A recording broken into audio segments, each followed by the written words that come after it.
Good afternoon, everyone. Good afternoon. Welcome to the Canadian Institute of Ukrainian Studies Sheptytsky Institute roundtable on Ukrainian Orthodoxy and the question of autocephaly, the religious and political dimensions of the conflict between Constantinople and Moscow. We're grateful for the sponsorship, not only the Sheptytsky Institute and the Canadian Institute of Ukrainian Studies Toronto office, but also for the Petro Yatsik program for the study of Ukraine, the Center for European, Russian, and Eurasian Studies, and the Department of Slavic Languages and Literatures of the University of Toronto. So this is a great collaborative effort by many of the divisions within the University of Toronto and the Toronto School of Theology. After some brief introductions, we'll have the panelists say a few words regarding the topic, which we almost canceled today because of the monumentous decision which happened in Constantinople, and we were all busy rewriting our speeches early on in the day. So you may hear us stutter and figure out and realize that we've made mistakes in terms of historical time lapses. There will be some video recording of this event, and so if you have any objections to the recording, you can just kind of hide in the back corners. First off, let me just do some introduction of our panelists, and then we'll begin our panel for this afternoon. Sitting to my immediate right is Very Reverend Archpriest Dr. Jaroslav Skira. He has researched in systematic Orthodox theology, particularly theology of the Church and the situation of the Church in Ukraine, with interest in relationships among the churches. He's a parish priest of St. Volodymyr Ukrainian Orthodox Cathedral in Toronto, and was the former director of the Metropolitan Ilarion Center of Orthodox Studies in Winnipeg, Manitoba, a lecturer of systematic theology, ethics, and patristics at St. Andrew's College and the University of Winnipeg, obviously in Winnipeg, Manitoba. He has graduate degrees from the Holy Cross Greek Orthodox School of Theology and a doctorate from the Christian Theological Academy in Warsaw, Poland. He is the author of 4 books and over 50 theological articles and analyses in various journals and presentations. He's given nationally and internationally. That may be a sign.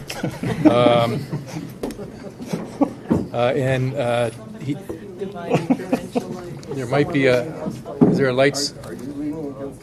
Okay. I thought there was some kind of divine sign here.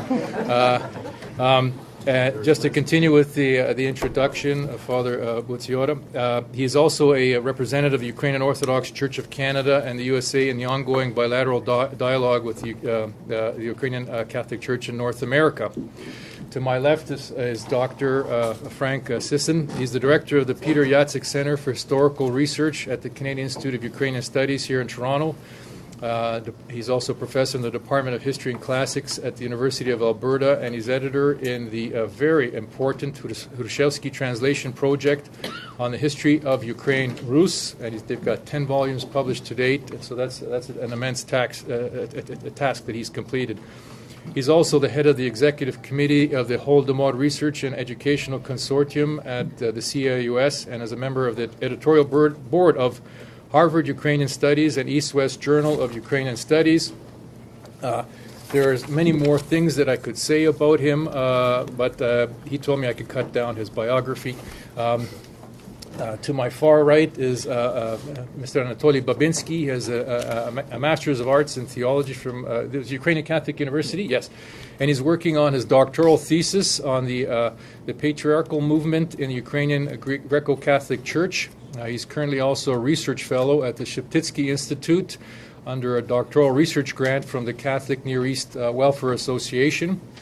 He's from 2007 to 14. He was a journalist and editor of the well-known Religious Information Service of Ukraine. He was also in that similar time period the head of the Analytical Center for the Institute of Religion and Society, also in Ukraine, and served as the editor-in-chief of Patriarchat. And from 2015 to 18, he's the vice president of. He was the vice president of. Or is the vice president of Unum Omnes, the International Council of Catholic Men. And last but not least, my name is Professor Jaroslav Skira. I'm the founding director emeritus of the Graduate Center for Theological Studies of the Toronto School of Theology, which is an affiliate of the University of Toronto. I'm also a professor of historical theology at Regis College, also at the University of Toronto, and I'm the acting director of the Sheptytsky Institute. You can look me up on the internet if you want to see what I've published, but my most recent works was a critical translation of the Second Vatican Council diaries of Metropolitan Maxim Hermaniuk. By way of contextualizing some of the discussion that we had begun amongst ourselves in planning this session, and I want to thank Professor Sisson for work in doing this. We had planned this a number of weeks ago, that we thought that this was such an important task that we should organize a round table and get this going, and it certainly was providential that today we had the announcement from the Ecumenical Patriarchate of the lifting of some of the condemnations of the hierarchy and the declaring the canonical status of the some of the Ukrainian Orthodox jurisdictions in Ukraine. So some of what I'm going to say may be a little bit pedantic, but we're kind of setting the stage for a broader discussion for some of the issues that the other speakers will raise. I think most of you are aware that in Ukraine there exist three jurisdictions of the Ukrainian Orthodox Church. The one was the so-called Ukrainian Orthodox Church Moscow Patriarchate. The other one was the Ukrainian Orthodox Church Kievan Patriarchate, and here I scratched out in my notes, was not considered canonical by other churches, but scratch it out. Now it's considered canonical by the other churches, and the Ukrainian Autocephaly Orthodox Church. And our debate here is, and our discussion here is about some technical terms and concepts within Eastern Orthodox theology and canon law. The first one deals with this kind of odd word, autocephaly. It basically has its roots in Greek for being self-governed or self-headed. And that's distinct from another term that declares that the Ukrainian Orthodox Church of the Moscow Patriarchate was considered an autonomous church. So here we have a quasi-independent body as an autonomous church, and then you have a formal body that's considered a self-governing church with a patriarch typically at its head, with its Holy Synod in governing its mission and its life and its pastoral responsibilities for its faithful among its territories. What is also at stake here in these debates, as part of this whole process leading towards the discussion about the declaration of the autocephaly of the Ukrainian Orthodox or a Ukrainian Orthodox Church, is who is the one who grants such autocephaly, who is the first among the many patriarchs or patriarchates in the world who can initiate or begin such a process, and what are the best steps to initiate that. And some of this deals with historical territorial jurisdictions. Mostly these territorial jurisdictions corresponded to historical nation states. For example, in Russia you would have the Russian Orthodox Church, in Ukraine you would have a Ukrainian church, and in Serbia, and so on. And these historical jurisdictions don't include what we would have as part of the diaspora, which would be kind of extra territorial nations.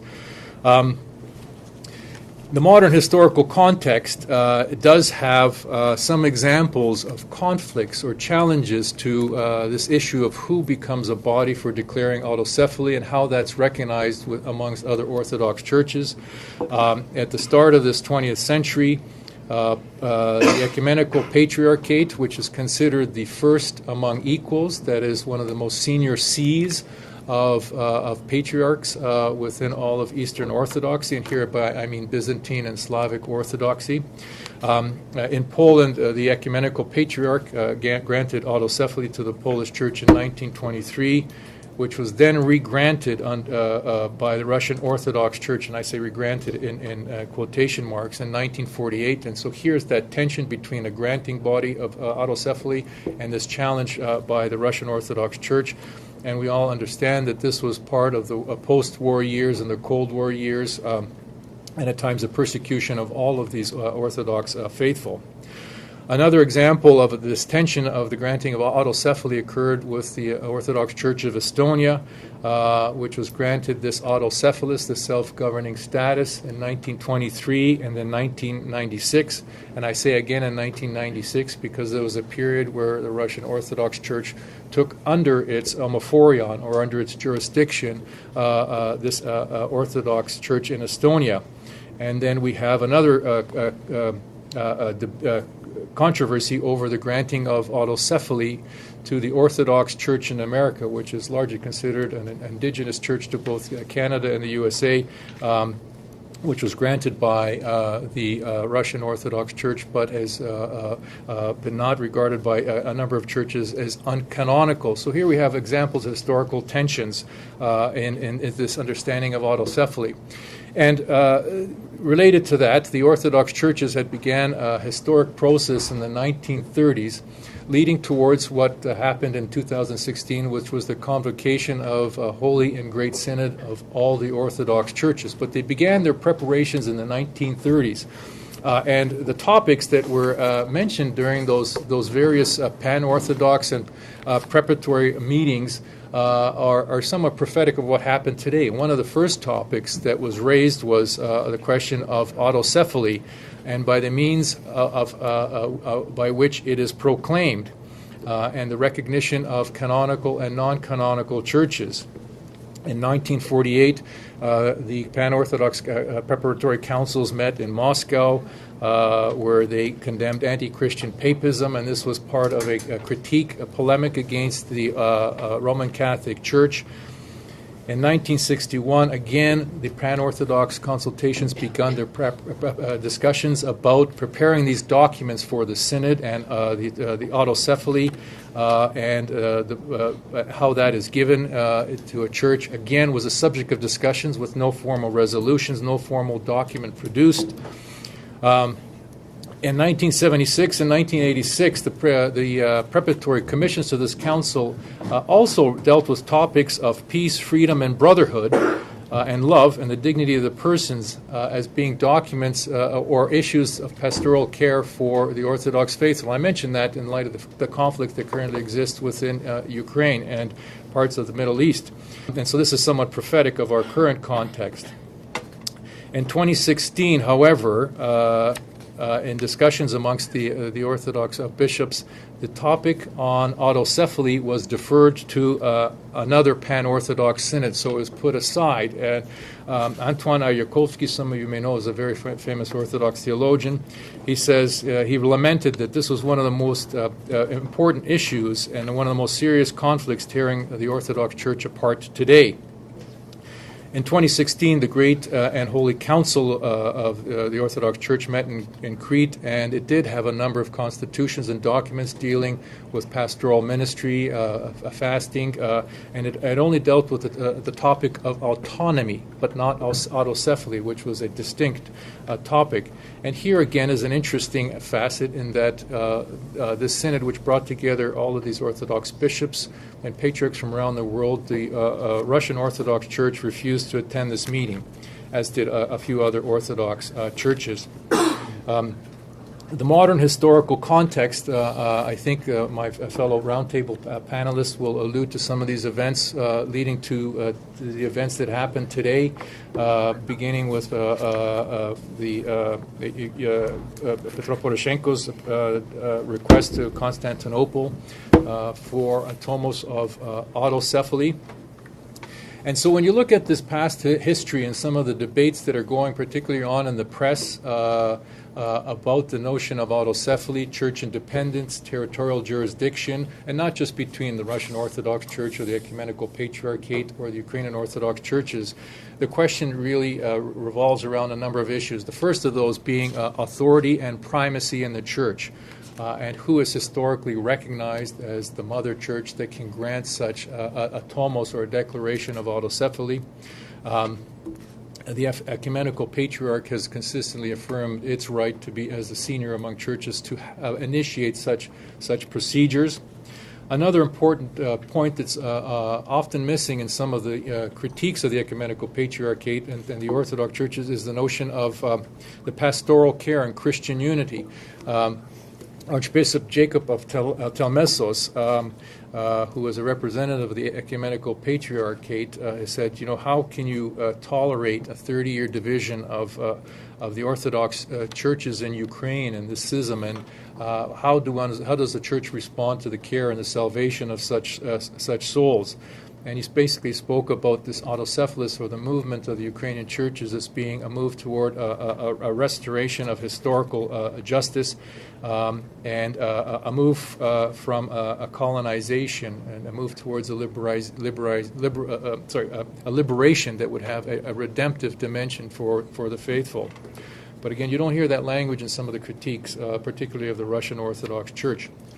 I've already mentioned that part of the debates about autocephaly deal with historical canonical territories, whose territories are whose, when were they transferred, or who owned what when. And some of this has to do with official titles of the patriarchates. Does the Russian patriarch, can he affirm the title of Patriarch of Russia and all Rus Ukraine, or is there limits on that title, Patriarch of Russia, and what titles would the Patriarch of Ukraine declare? And so the issue of historical territories and canonical territories are another major issue. And a final issue has geopolitical dimensions, and is related to what some believe or call the myth of the Ruski Mir, or the Russian world. Very often we hear in some of the polemical literature, particularly of Putin, in the denigration and dehumanization of Ukrainians as being artificial, and an artificial state that was created by these violent Eastern Catholic uniats. The declaration of the Ukrainian government as being illegal, and so this is really a fight over, in some dimensions or some groups, a fight over claiming a part of history. And in Ukrainian historiography, the claim is also of an independent nation, descendant from the baptism of Vladimir and Olha in 988, and that claim to that historical dimension. And there's attempts by the Russian Orthodox, a kind of a philosophy of Ruski Mir, which is rooted in a Eurasian movement, or a Slavophilism, which tends to claim part of this history. So, and the other question that we've kind of alluded to in our poster advertisement, to give you a little bit of a hook and to bring a little suspense, is to kind of what a future Ukrainian Orthodox, or an autocephalous Orthodox church might look like. And I had a few notes over here, but some of them may be no longer pertinent in light of today's declarations. But again, I've said too much already, and I would now turn it over to Father Butziora.